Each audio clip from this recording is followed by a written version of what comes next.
Mga kachil, ang reading po natin ngayong gabi ay napaka-ikli lang, no? Sobrang ikli kasi ito yung first Sunday ng Lent natin, panahon ng pagdadasal, panahon ng pag-aayuno, ng pagre-reflect, no? Pagbabalik tanaw sa ating buhay. Kumusta ba yung Ash Wednesday mo, sister? Nung kami, nagugutom talaga kami kasi day of fasting yan, no, mga kachil? Para sa ating mga medyo adult na at kaya pang mag-fasting. Nung gabing yun, nasa kama ako, iniisip ko mga french fries, mga pagkain na masasarap. No? Sister, nakapag-fasting ka ba? Yes, Brother Paul. Yun nga no? Kapag nasiskip mo yung meal, parang hindi mo na-feel yung gutom. Pero kapag you think about it, that you are fasting, lalo kang nagugutom, parang lalo kang natitempt, lalo kang nati-challenge. Parang Pero pagka-Ash, Ash Wednesday, Brother Paul, we had the opportunity to celebrate Mass sa parish namin and we received the ashes po. wow naman. Ano yung imposition of ashes no, sister? Yung nilalagay ba sa noo, yung binubudbud lang, no? Maraming memes ngayon, binubudbud Brother, lang, no? yes, opo. For safety reason, inano ng brother dito, binudbud lang. Crown, no? Sa crown. Ayan. Ayan. Bago pumunta si Jesus, bago pumunta si Jesus sa desierto natin, ang pangyayari, ang question number 2 natin kanina ay actually yung bininyagan si Jesus sa Ilog Jordan bago siya pumunta sa desierto, no? Kaya nga, kung sisimulan natin yung pagbasa natin, ang nakasulat pagkatapos noon, di ba? Parang bitin naman yung gospel reading kasi pagkatapos, ano yung natapos? Yung bininyagan si Jesus and expose yung identity niya doon. Naalala niyo, sabi nung ama, ito ang aking beloved son, no? At kinalulugdan ko siya. Tapos yun, after nun, ang ibig sabihin nun, magsisimula na yung ministry. Pero bago magsimula ang ministry niya, eto mga kachil, magandang note to ha, dinala si Jesus sa desert ng Holy Spirit. Magandang reflection to mga kachil kasi si Jesus, hindi siya nagkusa lang na pumunta doon, no? Something brought him there. Someone close to him, no? Yung Holy Spirit. At hinayaan lang ni Jesus, allowed himself to be brought there. Ang tawag natin dito yung divine passive or yung, di ba meron tayo sa English, kung naaalala nyo ito mga kachil, tandaan natin yung English natin, active voice at saka passive voice, di ba? Active voice is I walk, I carry, halimbawa, ako yung nagdadala. Pero yung sa gospel natin dito, Jesus was carried, was brought, no? Siya yung dinala ng banal na spiritu. At ina-allow niya lang yung mga nangyayari sa kanya. And that is a good point to reflect. Second, bakit sa desierto? Ano bang meron sa desierto? Ang magandang tanong is, ano bang wala sa desierto? Halos empty kasi yung desert, sister, no? Pero pagka sinabi pong desert dito sa gospel natin, mga kachil, huwag naman nating isipin na ito yung parang Sahara Desert, no? Ang tawag actually is wilderness, no? Hello, Shalin Lovederio, Ate Pearl, talagang nagka-comment ka rin. Andrea Tababa, hello, magandang gabi sa inyong lahat. Claire Tubaob, LBC Palawan and LVF Palawan and LVF Cubao, magandang gabi po sa inyo, no? At kinakailangan mag-isa dito si Jesus kasi dito niya ma-identify yung sarili niya. Alam niyo, kung gusto niyong makilala yung sarili niyo mga kachil, alisin niyo lahat ng mga hindi kailangan sa buhay at harapin niyo lang yung sarili niyo. At yun yung ginagawa ni Jesus ngayong gabi. Sister Janice, bakit ba 40 days? Oo nga, Brother Paul, no? Jesus spent 40 days sa wilderness. And very significant ang 40 days. Based sa mga reflections na binigay, no?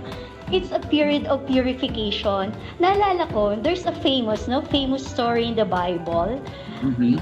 The story of Noah, no? Ito yung maraming hayop na kinarga sa barko. Isa yan sa famous. Oo, yung by pairs, no? By pairs na kinaga sa malaking barko. Naalala ko kasi there's a song, no, about tapos yung pinaka-famous na story sa mga Bible stories sa mga for children. And it said na umulan ng 40 days and 40 nights.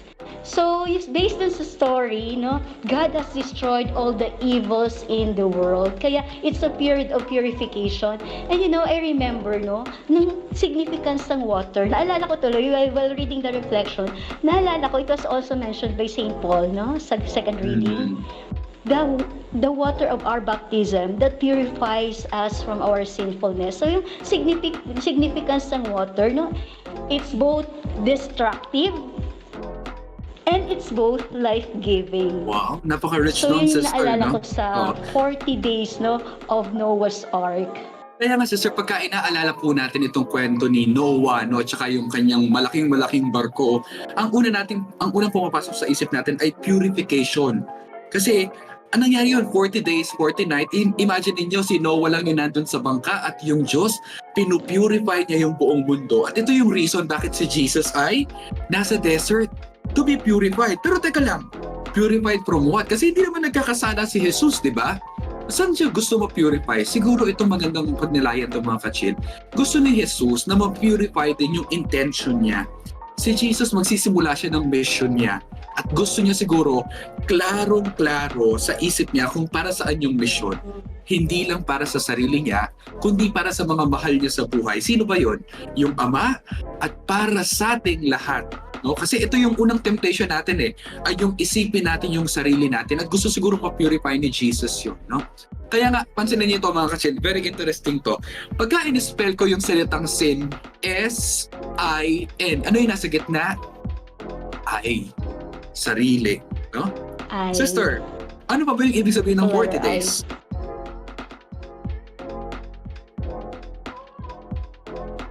Yan, sister. 40 days po. 40 days would also mean a period of trial. Ito naman yung the story of the Israelites when they were freed from Egypt. No? They went into exile. And they stayed, for 40 days wandering in the desert. They don't know where to go. And really, their faith was really tested. Wala silang makain, napakainit. And yet, God appeared to them in so many ways. Opo. Sister, i-correct lang natin yun. Baka malito lang po yung mga kachil natin. 40 years, ha? 70, sa mga kachil natin. 40 years na taon. It's a period of testing. Yeah, 40 years silang paikot-ikot sa desert. Mga, imagine mo, wala kang permanent housing at paikot-ikot ka lang doon. Humihingi ka ng, ng manna from heaven and all this. So, 40 years. Yeah. Yeah. Itong period na to, ito yung tinatawag nating testing period. At ito rin yung ginagawa ni Jesus sa desert. Brother, si Jesus ba kailangan i-test? Di ba perfect na siya? At dito natin makikita yung human side ni Jesus. Perfect si Jesus pero meron pa rin siyang mga emosyon, di ba? Nalulungkot si Jesus, naalala niyo, umiyak siya. At ito, natitempt din si Jesus. At ito malaking consolation sa ating mga kachil. Kung si Jesus na Diyos na at tao, natitempt pa rin, paano pa kaya tayong mga tao? Pero syempre hindi natin gagawing dahilan yan para palagi tayong magkasala at magpun. No? Ang ibig lang sabihin nito, let's allow ourselves to be tested too by the Spirit. Sister Janice, bakit pa 40 days? Ang dami na nating 40 days, ha?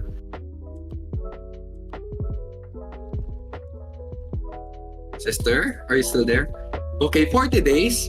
Kasi si Elijah rin ay nag-fasting. Ito na yung question number 1 natin. Si Elijah rin po, propeta dati, 40 days and 40 nights din siyang nag-fasting dati, no? Dahil tumatakas siya kay Queen Jezebel, kaya pumunta siya sa desierto, nagtago siya dun sa kuweba at gusto na niyang mamatay doon. Pero ang Diyos, nagpadala pa rin siya ng anghel para bigyan siya ng pagkain. No? At ito naman ay preparation. More than kanina sinabi natin, purification, testing. This time naman, pine-prepare si Jesus ng Holy Spirit natin. Yeah. Okay, Sister Janice.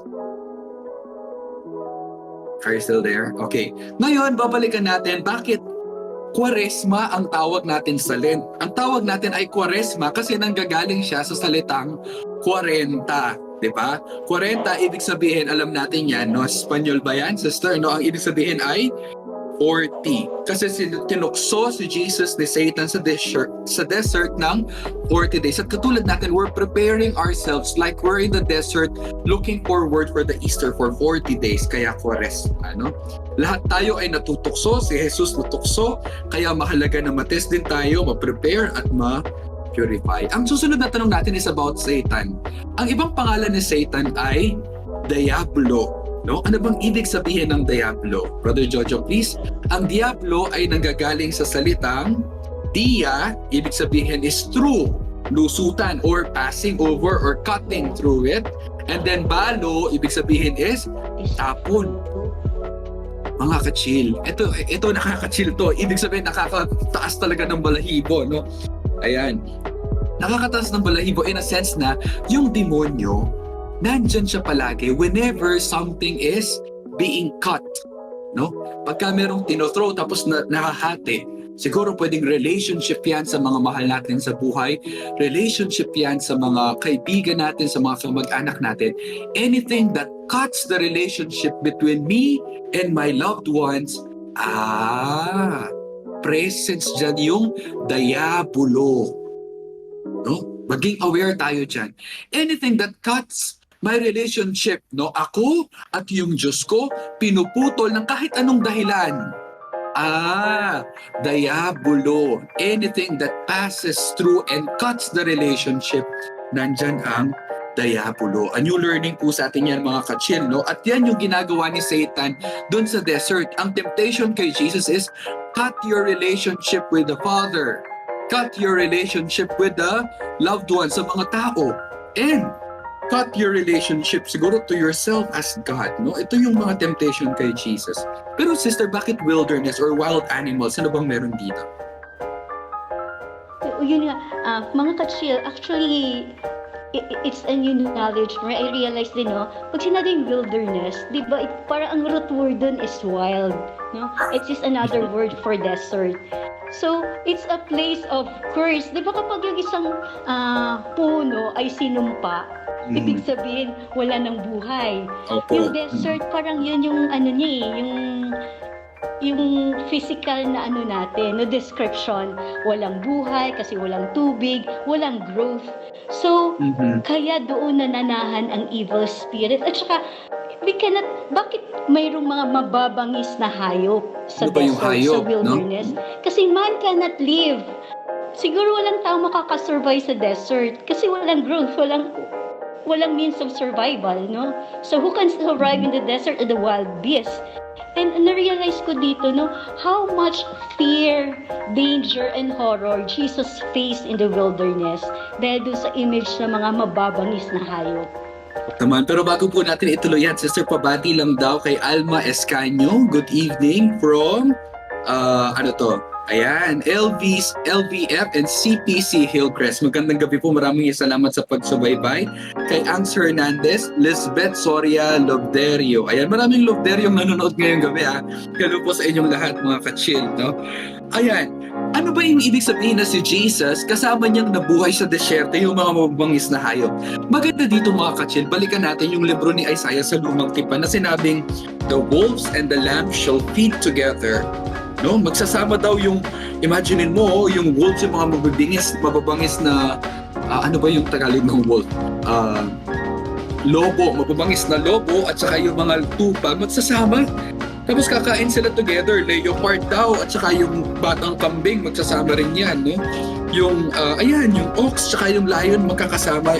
Ano ang ibig sabihin ito? Sabi kasi ni Isaiah, pagka nangyari na to, sabi niya, dumating na yung Mesiyas, yung tagapagtanggol. At ito yung sinasabi natin ngayon.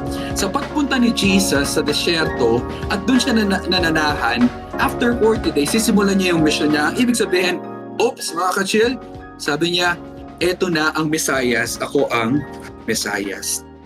Tapos, dahil dumating na yung Mesiyas, ito yung napakagandang transition kaya sa Gospel ni St. Mark. Talagang napakagaling niya nung sinulat niya na biglang sumingit sa Gospel natin yung kwento ni St. John na si St. John nakulong na, naaresto na. At ang ibig sabihin nito, nangyari na yung sinasabi ni St. John, Jesus, increase, ako yung magdidecrease. Aangat si Jesus, ako naman yung bababa. No? Napakagaling nun. At ito yung magandang temptation din. Ito yung sinasabi natin minsan na pagka sa ministry, sa mga ginagawa natin sa buhay, pagka sumisentro na yung gitna, yung sarili natin, magtanong ka na, tamang ministry pa ba yan? No? At mga ka-chill, kami rin po dito sa T-Word, palagi kaming nare-remind na ang ministry na to is about the Word of God. I-remind nyo rin po kami, mga ka-chill, pagka yung sarili na namin yung pinuput forward namin dito. No? So, malaking temptation. And this Lent, we are reminded and being purified by God dun sa temptation na yun. Kanina lang may nag-remind sa amin about a photo na pinost namin sa wall namin. Nandun yung mga mukha namin, yung mga host, no? And I think it's a very, very good reminder. I think also it's a message from God reminding us, hello, this is the Word of God at hindi lang ito patungkol sa inyo. So you remind us also mga ka-chill pagka yun na po yung nangyayari. And we remind each other din po. No? Pagka sentro na ng ating ministry, ng ating mga ginagawa sa buhay yung sarili natin, baka nandyan nagbabadya rin yung diabolo at hinahati yung relationship natin. After niya sa desert, ready na si Jesus na pumunta ng Galilee at nag-preach na siya. At ito na yung message ni Sister Janice sa atin ngayong gabi. Ito na ang panahon.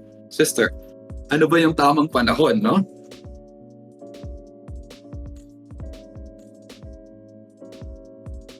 Ayan, si Sister Janice, wala pa sa tamang panahon. Naglalag. Before I proceed to that, Brother Paul, sige po, go. before I proceed to that, babati lang po muna ako kay Buboy. Babati lang po muna ako kay Buboy Mico de la Cruz. Magandang gabi po sa LDF CPC Hillcrest, no?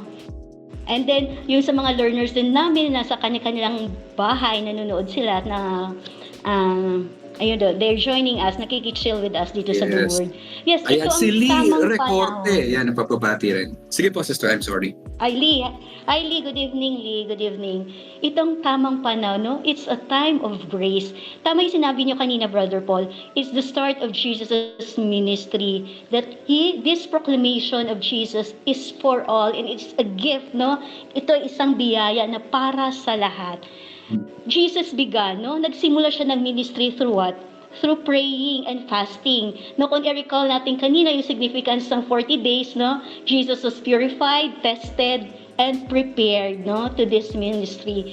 And this is a proclamation. The proclamation is a gift. So, since it's a gift, no, regalo siya. Usually, if mayroong gift, no, we may accept it or we may refuse, no? Pwede siyang tanggapin, no? Pwede din siyang i-refuse, no?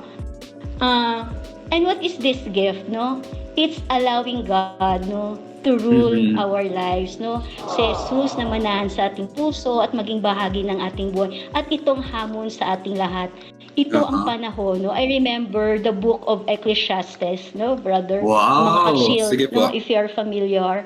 Sabi doon, Mga ka-chill, pakinggan nyo to. there is an Napakaganda nito. appointed time for everything. There is an appointed time for everything. A time for every affair under the heavens, a time to be born, a time to die, a time to plant, and a time to uproot the plant, a time to kill and a time to heal, a time to tear down and a time to build. This is the time for Jesus. Grabe, Sister Nangilapat ako. Pwede pala kayo maging poetry reading, no? Pwede kayo maging partner ni Father Marty. Hello, Father Marty. Magandang gabi sa inyo. Yung poet namin sa Among the Salesians, no?